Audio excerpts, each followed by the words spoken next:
అందరికీ నమస్తే అండి. తెలుగుదేశం పార్టీ జనసేన 99 మంది అభ్యర్థులను ప్రకటించారు. జనసేన 5, టీడీపీ 94, అలాగే జనసేన మరో 19 మంది అభ్యర్థులను కూడా రేపు ఎల్లుండో ప్రకటించడానికి రెడీ అవుతున్నారు. ఓవరాల్గా 118 అవుతాయి ఫస్ట్ లిస్ట్ అభ్యర్థులు. అయితే అభ్యర్థులను ప్రకటించి ఒక రోజు అయింది అంతే. ఈరోజు చంద్రబాబు నాయుడు గారు కొన్ని కీలకమైన కామెంట్స్ చేశారు.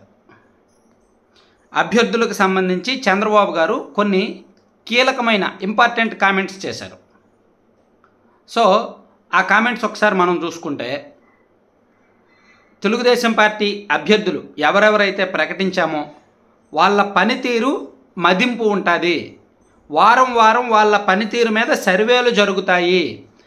ప్రతి వారము కూడా వాళ్ళు ఎలా పనిచేస్తున్నారో, అందరినీ కలుపుకుంటున్నారా లేదా, గ్రౌండ్ వర్క్ చేస్తున్నారా లేదా అనేది చూస్తాము. ఎక్కడైనా అభ్యంతరాలు ఉంటే, పనితీరు బాగోకపోతే మార్చేస్తాము. అభ్యర్థులను మార్చడానికి ఏమాత్రం వెనుకడుగు వెయ్యము, ఏమాత్రం ఆలోచించను అని ఒక రకంగా ఇండైరెక్ట్గా వార్నింగ్ ఇచ్చారు. ఏదో మీకు అభ్యర్థులను ప్రకటించాం కదా అని చెప్పి మీరు ఈగోతో ఉంటే, ఎవరైనా వ్యతిరేకులు పార్టీలో వ్యతిరేక వర్గాలను కలుపుకోకపోతే తటస్థుల దగ్గరకు వెళ్ళి వాళ్ళతో మాట్లాడి మనకు అనుకూలంగా మార్చుకోని పక్షంలో, ప్రజలకు పూర్తిగా చేరువవ్వకపోతే, ఏదో పార్టీ గాలి ఉంది పార్టీ గెలిపించేస్తుంది అనుకొని ధీమాగా ఉంటే మీకు తప్పదు, ఇబ్బందులు తప్పవు. సో రాబోయే 40 రోజుల్లో ఏమైనా జరగచ్చు. రాబోయే 40 రోజులు మనకు చాలా ఇంపార్టెంటు. నామినేషన్ దాఖలు చేసే వరకు కూడా మీ పనితీరు మీద ఎప్పటికప్పుడు మదింపు ఉంటూనే ఉంటుంది. సో చాలా జాగ్రత్తగా ఉండండి. రాబోయే ఎన్నికలు మనకు కీలకం, మీకు కూడా కీలకం. బెదిరింపులు ఉండొచ్చు, అన్ని రకాలుగా మిమ్మల్ని అష్టదిగ్బంధనం చేయడానికి చూడొచ్చు. దేనికి కూడా భయపడకూడదు. తెగింపుతో ఉండండి. కార్యకర్తలను కాపాడుకోండి, కేడర్ను కాపాడుకోండి, ప్రజలలోకి వెళ్ళండి, ప్రచారం విస్తృతంగా చేయండి అని చెప్పి చంద్రబాబు నాయుడు గారు అభ్యర్థులందరికీ ఈరోజు క్లాసులు పీకారు చాలా వరకు. ఎందుకు ఈ మాట అన్నారంటే, కొన్ని నియోజకవర్గాల్లో వ్యతిరేక గ్రూపులు ఉన్నాయి. ఇప్పుడు కళ్యాణదుర్గం ఉంది, సురేంద్రబాబు గారికి ఇచ్చారు. ఆయనకు వ్యతిరేకంగా 2 గ్రూపులు ఉన్నాయి.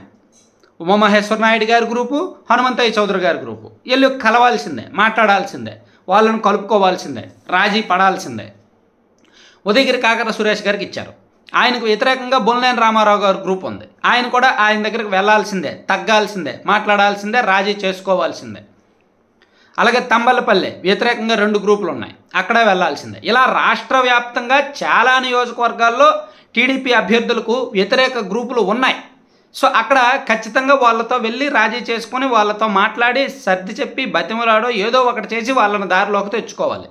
కొన్ని చోట్ల అవసరమైతే పార్టీ పెద్దలు కల్పించుకొని చంద్రబాబు నాయుడు గారు వాళ్ళతో మాట్లాడి రాజీ చేస్తారు. సో ఇది చంద్రబాబు నాయుడు గారు చాలా జాగ్రత్తగా ఈరోజు అభ్యర్థులందరికీ మరీ చెప్పారు. ఎందుకంటే అభ్యర్థులుగా ఫిక్స్ అయిపోయాం కదా, ఇంక మాకు తిరుగులేదు అని కొంతమంది పార్టీ గాలి ఉంది, ప్రభుత్వ వ్యతిరేకత ఉంది కాబట్టి మనం గెలిచేస్తాం అనే ఓవర్ కాన్ఫిడెన్స్లో ఉన్నారంట. సో అందుకే ఆల్రెడీ కొన్ని చోట్ల వేరే వాళ్ళని లెక్క చేసే పరిస్థితి కూడా లేదంట. సో అందుకే చంద్రబాబు గారు అవన్నీ ఆలోచించి అభ్యర్థులకు ఇండైరెక్ట్గా ఒక సీరియస్ వార్నింగ్ ఇచ్చారు. సో ఒకవేళ అవసరమైతే మాత్రం మార్చేస్తాము, మార్చేయడానికి ఆలోచించం.